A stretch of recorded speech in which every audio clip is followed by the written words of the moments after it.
Puso at kaibigan.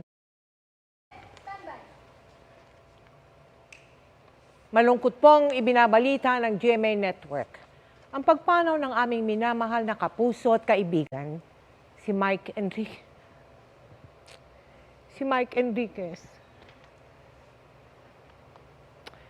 Siya po ay 71 taong gulang.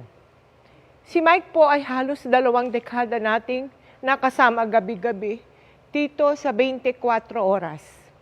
Mahigit 20 taon din siyang naging host ng public affairs program na investigador.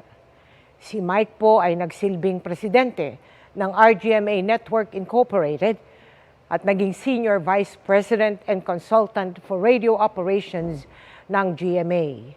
Siya rin po ang host ng Super Balita sa umaga at saksi sa Double B, sa Super Radio DZBB. Mahigit 50 taon ng buong pusong naglilingkod sa mga manonood at tagapakinig si Mike na nagsimula sa industriya noong 1969 at naging bahagi ng GMA Network noong 1995. Nagluluksa po ang Board of Directors, Management at Empleyado ng GMA Network Incorporated sa pagpanaw ni Mike.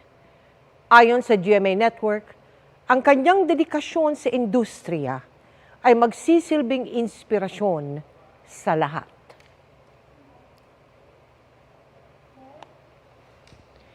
Sa mahigit 50 dekada niya sa industriya ng broadcasting, hindi maikakaila ang tatak at kontribusyon ni Mike Enriquez sa trabahong kanyang minahal ng buong puso. Siya po ang kasama